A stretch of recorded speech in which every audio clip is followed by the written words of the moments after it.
Si tu ne connais pas encore l'Église des disciples de Christ du Gabon, je t'invite à aimer et à t'abonner sur notre page Facebook Église EDC et d'activer la cloche de notification, afin de suivre nos différentes activités. Merci et que Dieu te bénisse abondamment. De ta parole. Nous avons besoin de t'écouter, toi seul nous parler. Non pas un homme. Je fais taire la chair dans tout ce qui devrait être dit. Seigneur, peu importe la forme que nous devons utiliser pour dire des mots, mais que le Saint-Esprit se saisisse de ces formes et qu'il bénisse le peuple que toi-même tu as appelé ce matin à t'écouter. Au nom de Jésus, nous prions. Amen, amen, amen, amen, amen, amen. Alléluia. Amen. Il est vivant dans les cieux, il est vivant haut, il est vivant sur la terre. Il est vivant, il est vivant dans les cieux, il est vivant sur la terre. Dieu règne aujourd'hui. Dieu régnera demain. Et il régnera éternel. Aussi vrai qu'il est vivant dans les cieux, il est vivant sur la terre. Amen. La Bible déclare que ce que vous allez lier ici ce matin-là, le ciel même là-bas a déjà agréé. Alléluia. Et il est vivant sur la terre. Il est vivant dans les flots. Il est vivant sur la terre. Il est vivant sur la terre. Il est vivant dans les cieux.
Prochainement. Amen, amen, amen.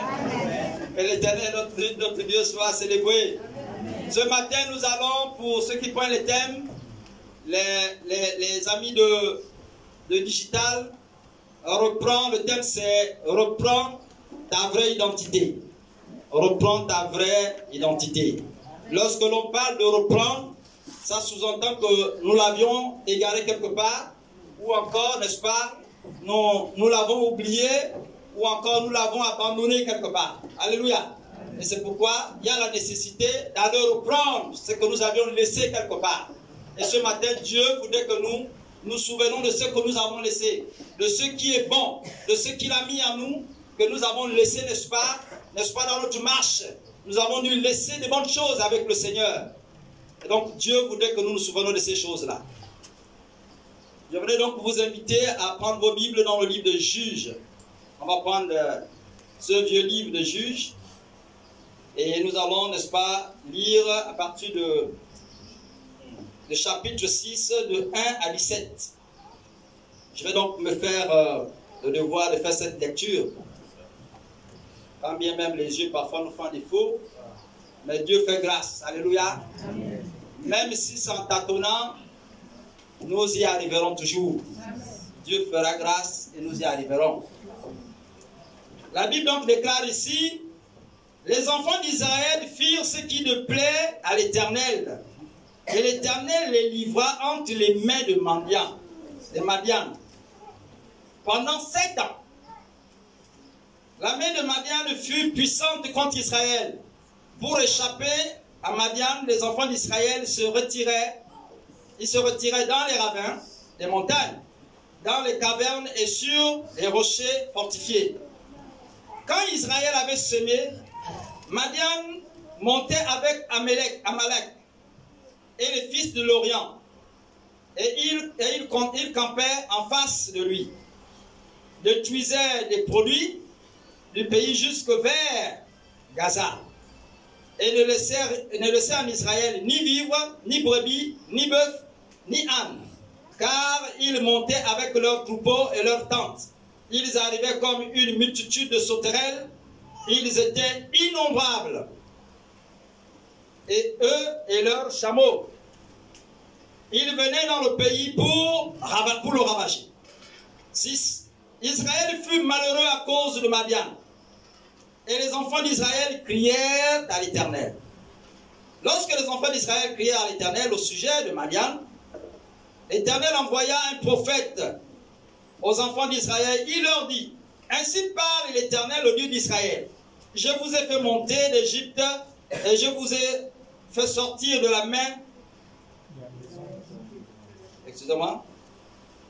Je vous ai fait monter d'Égypte et je vous ai fait sortir de la maison de servitude. Je vous ai délivré de la main des Égyptiens et de la main de tous ceux qui vous opprimaient. Je les ai chassés devant vous et je vous ai donné leur pays. Je vous ai dit, je suis l'Éternel votre Dieu. Vous ne craindrez point les dieux des Amoréens dans le pays dans lequel vous habitez. Mais vous n'avez point écouté ma voix. Verset 11. Puis vint l'ange de l'Éternel, et il s'assit sur le térébinthe, autant pour moi, d'Ophra, qui appartenait à Joas, de la famille d'Abiézer. Gédéon, son fils, battait du front au pressoir pour le mettre à l'abri de Madian. L'ange de l'Éternel lui apparut et lui dit, l'Éternel est avec toi, vaillant héros. Vous retiendrez ça. L'Éternel est avec toi, vaillant héros. Gédéon lui dit, ah, mon Seigneur, si l'Éternel est avec nous, pourquoi toutes ces choses nous sont-elles arrivées? Et où sont tous ces prodiges que nos pères nous racontent quand ils disent, l'Éternel ne nous a-t-il pas fait monter hors d'Égypte? Maintenant l'Éternel nous abandonne et il nous livre entre les mains de Madian. L'Éternel se tourna vers lui et dit, va avec cette force que tu as et délivre Israël de la main de Madian. N'est-ce pas moi qui t'envoie? Verset 15, Gédéon lui dit, ah, mon Seigneur, avec quoi délivrerai-je Israël? Voici ma famille est la plus pauvre à Manassé, et je suis le plus petit dans la maison de mon père. Et verset 16 dit, l'Éternel lui dit, mais je serai avec toi, et tu battras Madian comme un seul homme. Gédéon lui dit, au verset 17, Gédéon lui dit, si j'ai trouvé grâce à tes yeux, donne-moi un signe pour montrer que c'est toi qui me parles. Amen. Amen. Et nous pouvons donc suivre, n'est-ce pas, la lecture à la maison. Voilà donc l'histoire d'un homme. C'est un homme que l'on appelle Gédéon. Un grand homme, n'est-ce pas, dans l'histoire de l'Église. Pendant 7 ans, il va vivre au milieu d'un peuple qui va être terrifié par un autre. Et pendant qu'il était donc en train de récolter du front pour le mettre à l'abri, il est en train de récolter, n'est-ce pas, du front pour aller mettre ça à l'abri. On va le considérer comme des grains de riz ou encore des céréales. Pendant qu'il est en train de récolter ça, donc de battre ça, n'est-ce pas, pour aller cacher les sacs qu'il va récolter à l'abri des bourreaux qu'ils avaient, donc les mendiants. Alors, c'est là que l'Éternel va apparaître. C'est en cet instant-là que l'Éternel va apparaître. Donc lui, il est dans une posture de terreur et Dieu lui apparaît. Écoutez ce que Dieu lui dit. Il dit, vaillant héros. Dieu a des problèmes. Et je vous dis. L'autre est en train de trembler. L'autre tremble. Parce que ici, la Bible dit que dès qu'ils écoutaient seulement que le maïs a commencé à produire là-bas en Israël, ils avaient des gens qui étaient là qui leur renseignaient sur la période de récolte du maïs.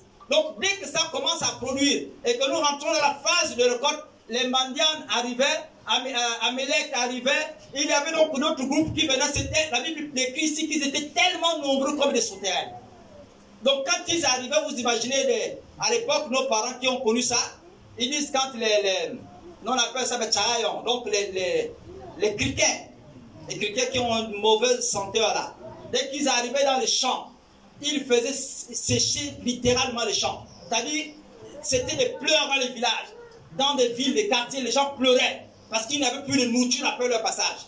Et donc, eux, ils décrivent ici le passage de Mandian et leurs autres amis, les partenaires qu'ils avaient, les Amélec et autres, comme un groupe de sauterelles. Il dit, quand ces gens-là venaient, Israël tombait dans la faim absolue. Et là, Dieu arrive pendant que l'autre a peur. Il a en train de taper rapidement des épices là pour aller cacher ça. Aller cacher les récoltes et tout ça là. Dieu arrive, parler à quelqu'un qui a la terreur, qui est effrayé. Il dit, vaillant héros. Alléluia. Amen. Il dit, vaillant héros. L'autre dit, ah Seigneur, moi vaillant, et il dit, toi vaillant héros. Je t'ai choisi pour aller sauver mon peuple. Et vous allez voir la batterie de mesures ou encore de dialogue qu'ils vont engager entre les deux.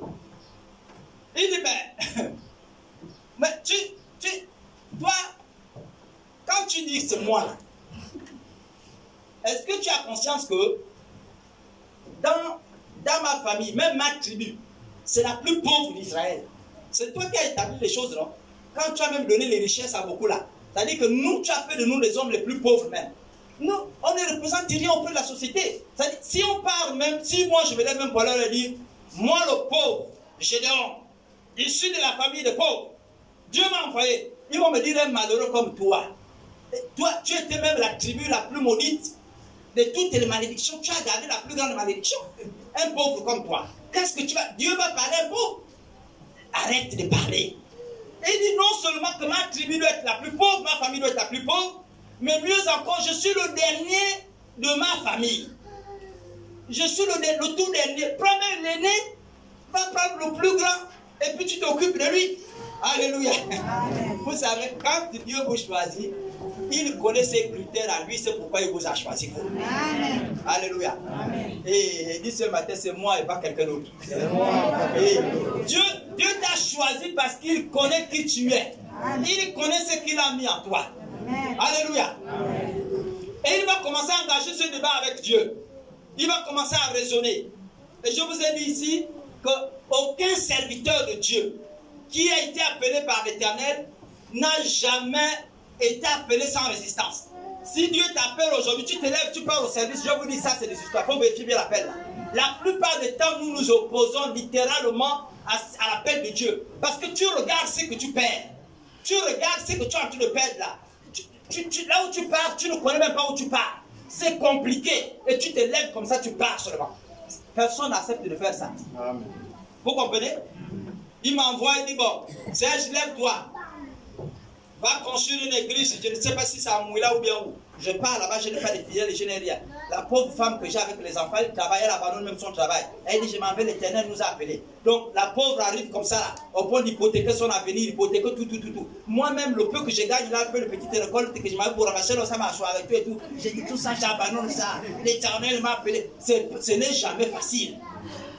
Aucun serviteur de Dieu ne vous a jamais dit que moi je me suis levé dès que l'Éternel m'a dit, vas-y, j'ai sauté. Sur mes deux pieds, je suis parti. C'est faux, c'est des histoires.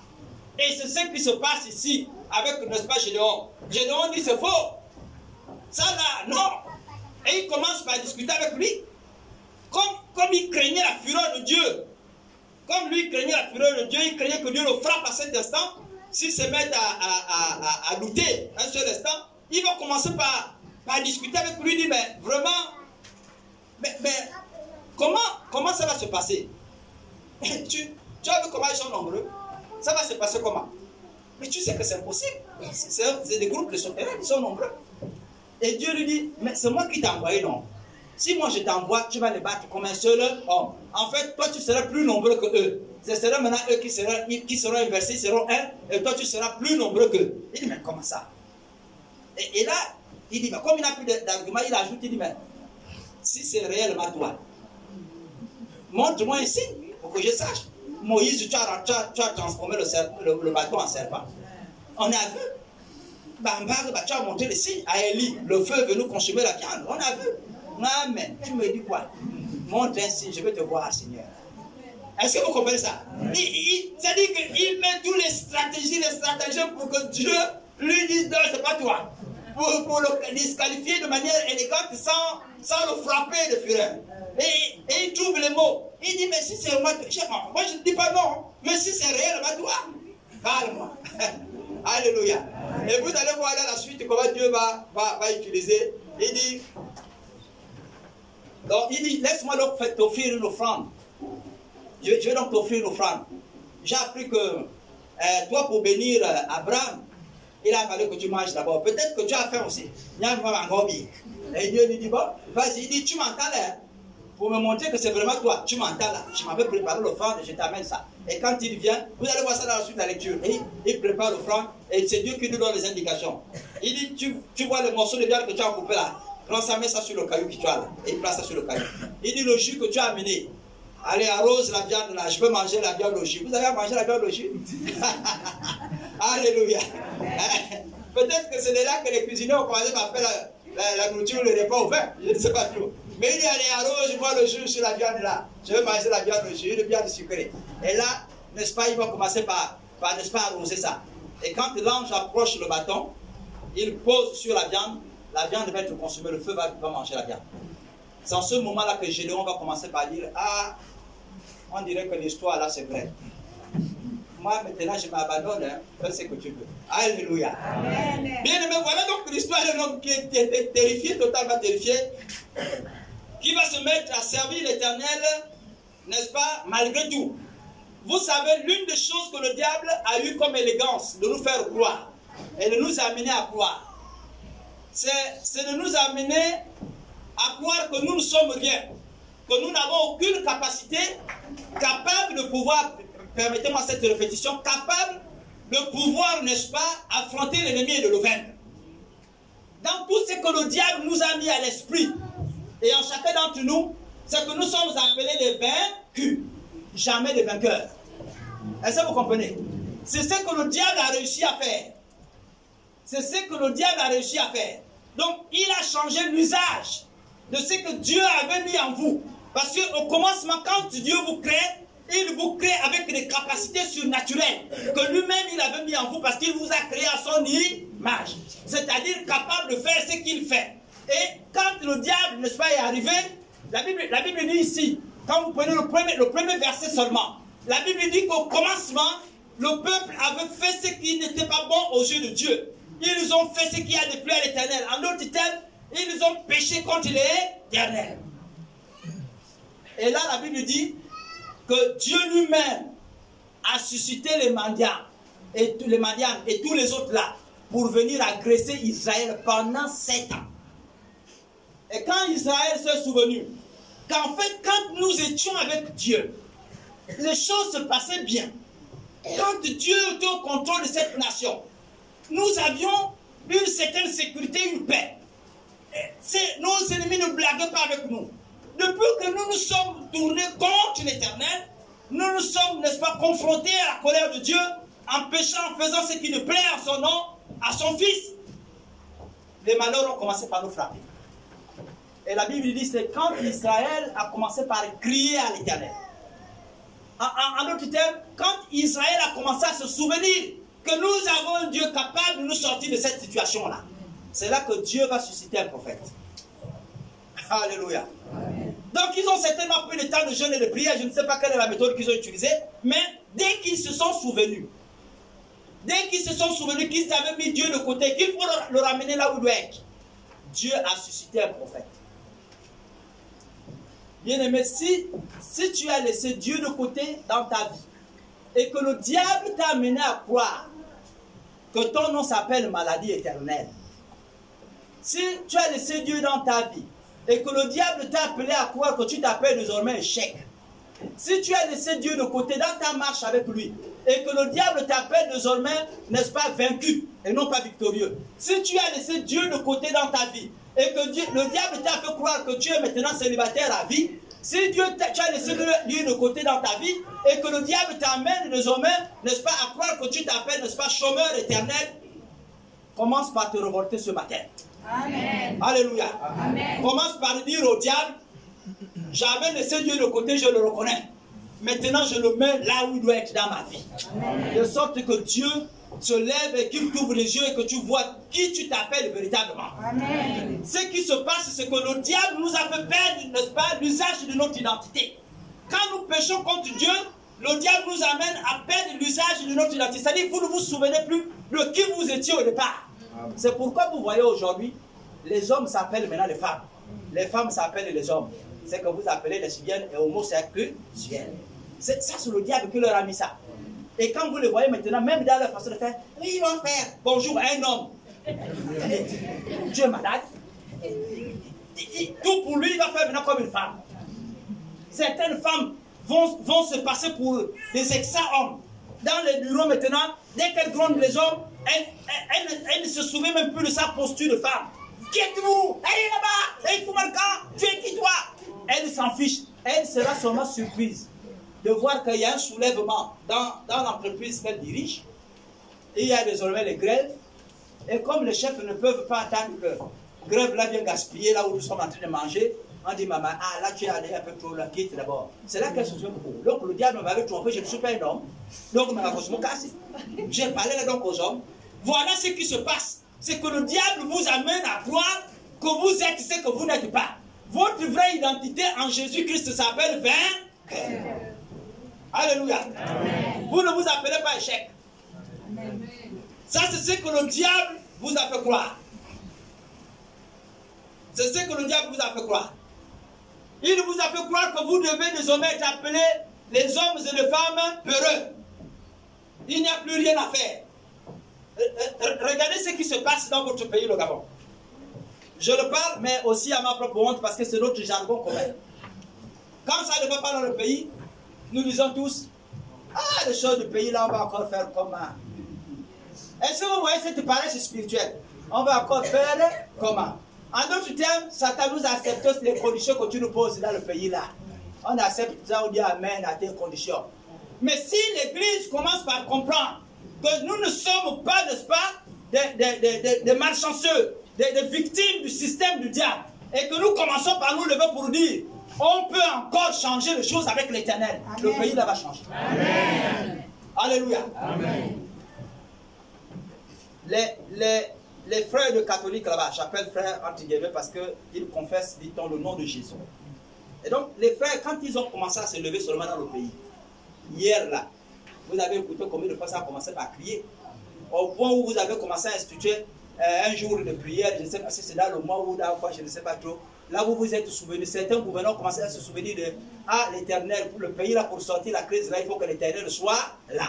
Et donc, nous commençons par prier. Dès que l'Église se mettra debout et commencera par comprendre, c'est-à-dire récupérer son identité et croire que vous êtes capable de changer les choses. L'autre là-bas a dit, il dit, avec quoi irai-je sauver Israël? Je n'ai pas d'armes, je n'ai rien. Je veux faire quoi? Eux, ils sont plus nombreux et ils sont plus armés. Je veux faire quoi? Dieu lui a dit, va avec ce que tu as. Vaillant héros, va avec ce que tu as. Dieu sait ce qu'il a mis en toi lorsqu'il t'a appelé. Il sait que ce qu'il a mis en toi est capable de renverser l'ennemi.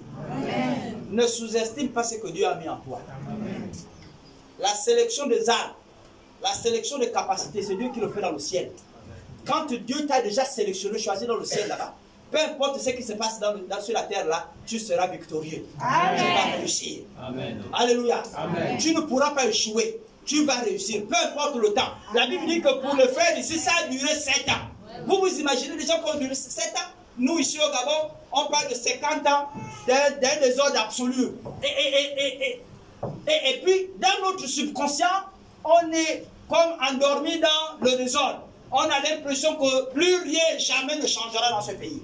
Je vous dis, Dieu est capable et il va changer les choses dans ce pays. Amen. Ça ne dépend pas des hommes.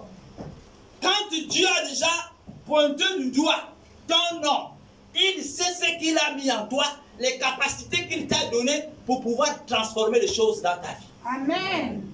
Parfois, vous craignez pour ce que vous avez. Ah, moi, vraiment, si je viens là, si je rends témoignage de ma vie, les autres finissent de se moquer à cause du français que j'ai là. Dieu va utiliser le français là, le français tordu là, pour pouvoir, n'est-ce pas, sauver une âme dans cette église là. Amen. Au nom puissant de Jésus. C'est ma maman. C'est ma maman qui, je crois l'avoir dit ici. Elle est en train de partir à l'hôpital. Et puis, les policiers l'arrêtent. Pierre. La vieille ne connaît pas votre français, elle s'en fiche de ça. C'est une vieille Mbangoué, calée dans sa langue. Donc, vos histoires des français, elle ne connaît pas. Maman, oui, les papiers. Ah, papa. Ah, papa. Papier l'hôpital. L'officier cherche papier l'hôpital. Maman, les papiers. 4 invités, c'est où? Ah, papa. Papa, papier l'hôpital. Ils sont nombreux, il y a les jeunes qui parlent le bon français, là, tout le monde est là. Mais la vieille là, elle est comment? On te demande les papiers. 4 d'identité. C'est où, maman? Ah, papa. Papier l'hôpital, papa. Papier l'hôpital. Elle est restée sur le papier l'hôpital parce qu'elle ne comprend pas trop bien ce qu'on lui demande. Et puis, après, quitte. Elle est passée. Et comme il y avait une de mes soeurs qui était avec elle, quand elle arrive à la maison, elle se moque de maman. Oh, maman a dit papier l'hôpital. Maman a dit papier l'hôpital. Elle a dit, vous qui étiez les jeunes là, vous n'êtes pas restés au poste là. Je suis passé.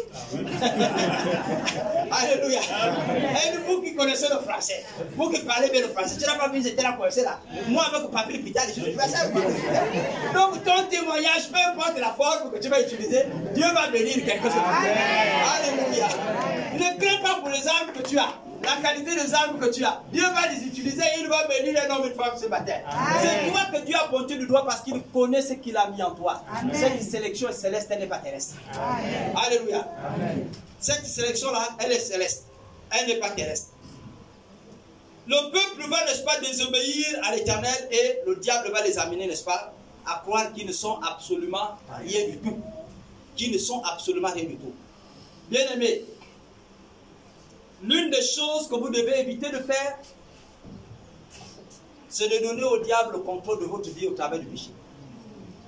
Dès que vous commencez par plonger dans une vie quotidienne de péché, le diable va vous amener à changer l'usage de votre vraie identité. En ce moment-là, vous allez voir que votre vie partira de victoire qu'elle était à l'échec.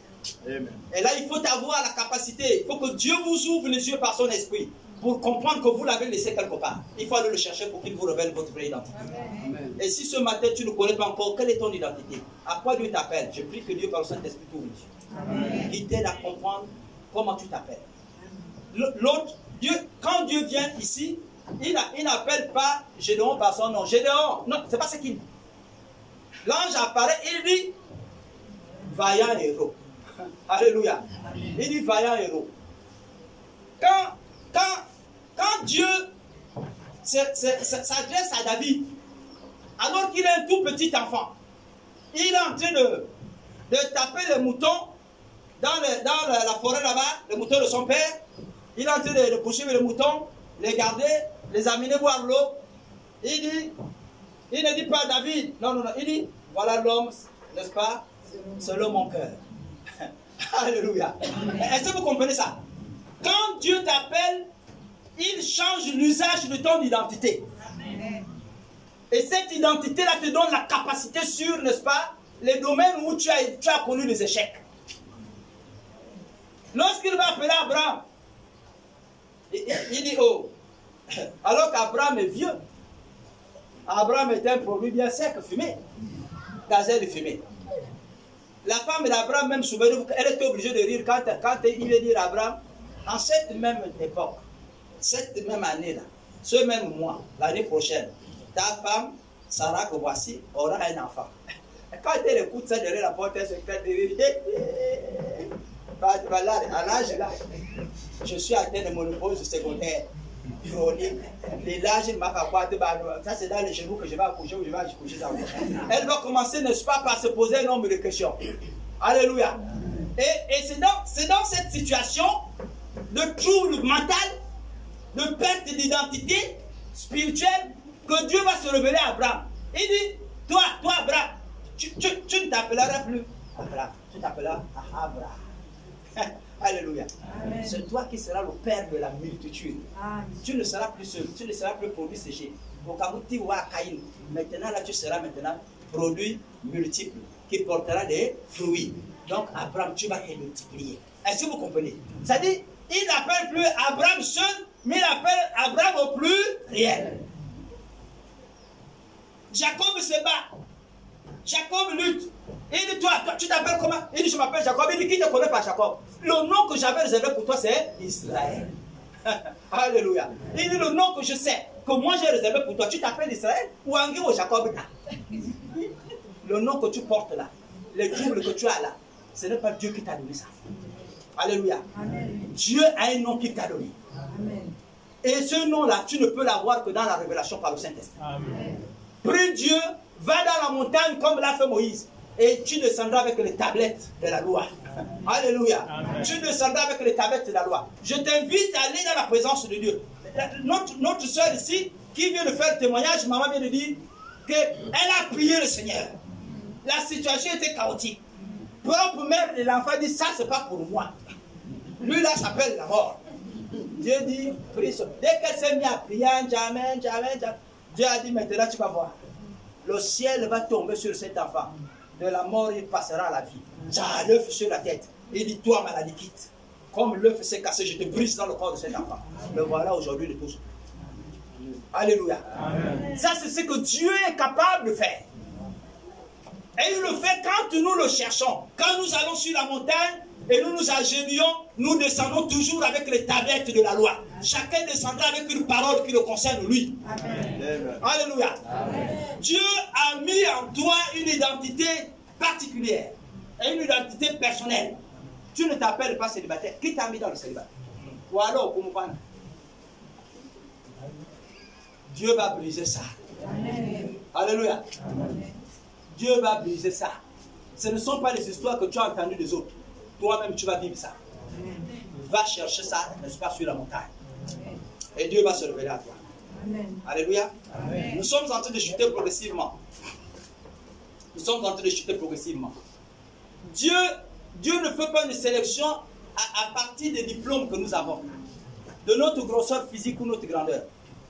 Dieu ne fait pas une sélection à partir de notre manière de parler, l'élégance que nous avons. Dieu ne fait pas une sélection à partir des biens que nous avons ou que nous possédons. Ça, Dieu ne fait pas ça comme ça.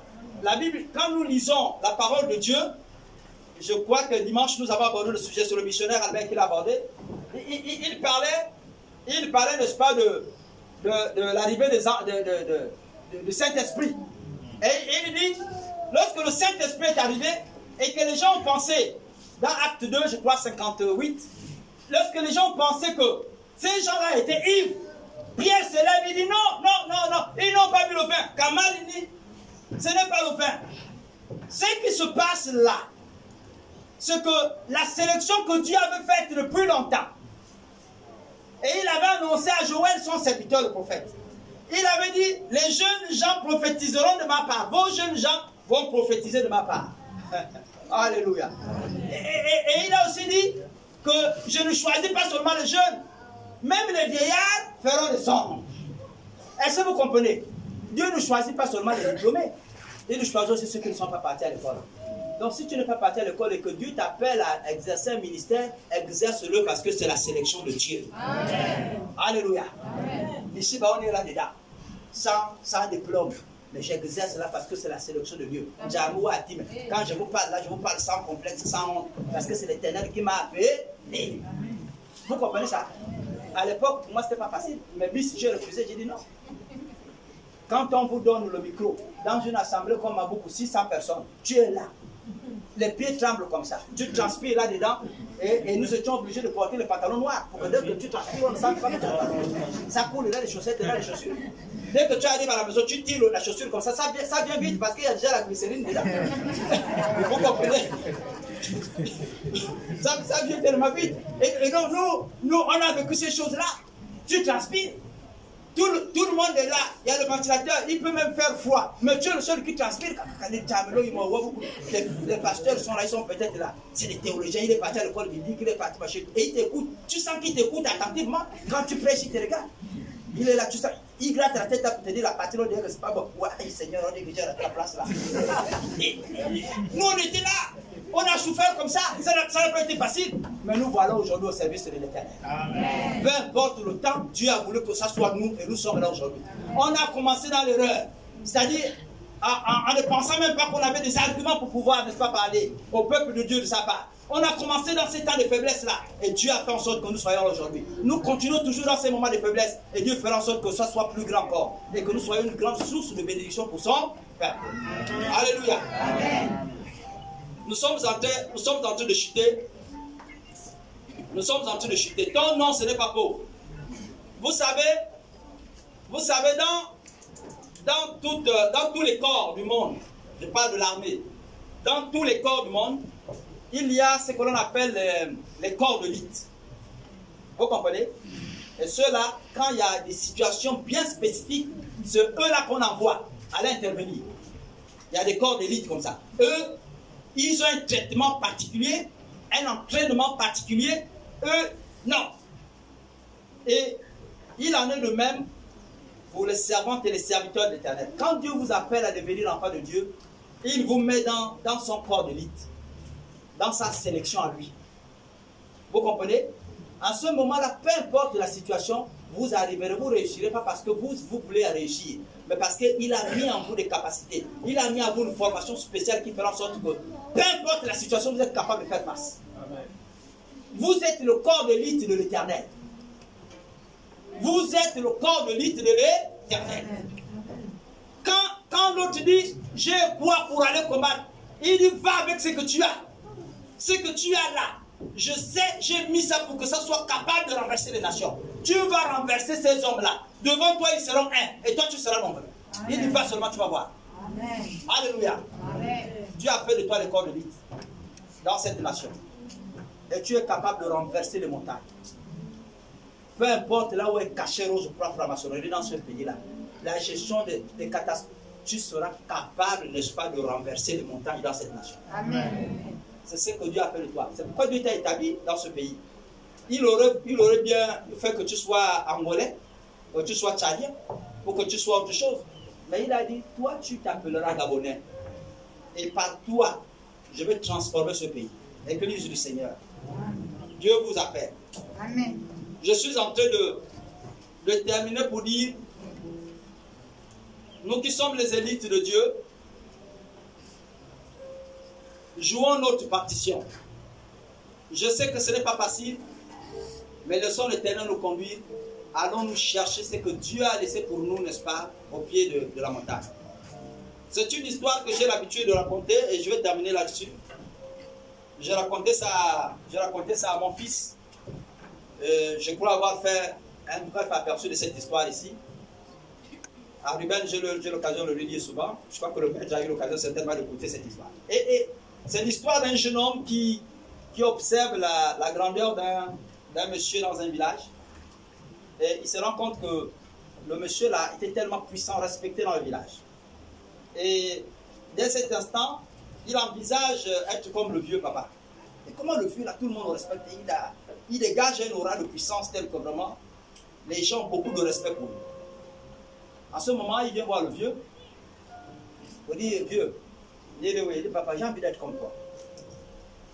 Ah, comme moi, comment? Il dit, oui, j'ai envie que les gens se me respectent. J'ai envie d'avoir la puissance que tu as là. Vraiment, j'ai envie d'être fort, influent. Ah! Papa, vraiment? Il dit oui.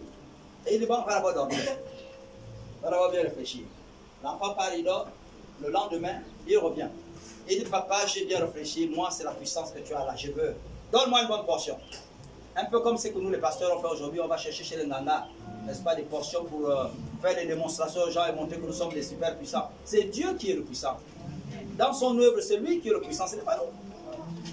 Et là, le jeune homme va tellement insister que le papa va lui dire, bon, jeune homme, il dit oui. Tu sais, pour être puissant, tu pars, tu me prends, tu attrapes la vipère. Tu m'amènes une vipère vivante. L'enfant part, il attrape la vipère, il amène une vipère vivante. Il donne, il dit, ah, c'est bien. Il dit, part, maintenant, va m'attraper la panthère. Vivante, hein, tu m'amènes la panthère vivante. L'enfant part, il attrape la panthère, il amène une panthère vivante. Il dit, bon, c'est bien petit, tu es sur le chemin. Il dit, moi j'ai besoin de python ici. Il y a quoi tellement bon. L'enfant part, il dit, oh, python, c'est rien. Bagarre avec le python, il attrape, il amène. Il dit, c'est là. Il dit, petit, il dit, oui. Il dit, attrape-moi l'aigle. Je veux l'aigle. Mais vous savez où se trouve l'aigle? Le petit met sur pied de stratégie. Il attrape, il attrape l'aigle, il va, il amène. Il dit, c'est là. Et il lui a demandé jusqu'à Lion et autres et tout ça, machin, il l'a amené. Le papa là, le matin quand l'enfant arrive, il dit, bon, tu m'as déjà tout demandé là. Viens maintenant, il faut m'introniser. Je vais être maintenant grand. C'est le moment pour moi d'être grand. Le papa dit, papa, il dit oui. Tu veux quoi? Tu veux la puissance? Il dit oui. Tu veux être fort, puissant? Il dit oui. Il dit, tu vois toutes les bêtes que tu as échappées là. Ce sont des bêtes féroces. Même moi, ton père, je ne peux pas attraper ces bêtes féroces là. Même moi, ton père, je n'ai pas la capacité. Je ne peux pas. L'aigle, je vais le trouver où? Mais toi, tu as quand même pu attraper l'aigle. Tu as attrapé les pitons. Tu as attrapé même jusqu'au lion. Moi, quelle puissance tu cherches encore? Ce qui est encore là, ce n'est pas la puissance. Amen. Alléluia. J'allais terminer avec cette histoire pour vous dire que ce que Dieu a mis en vous est plus que puissant. Amen. Et vous êtes capable, à partir de ce qu'il a mis en vous, de renverser, n'est-ce pas, les montagnes. Amen. Car il est glorieux et digne de régner, agneau et souverain. Car il est glorieux et digne de régner, agneau et souverain.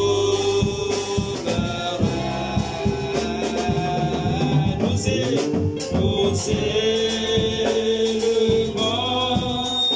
nos voix pour l'adorer, agneau et souverain. Tu vas aller au pied de la montagne ce matin.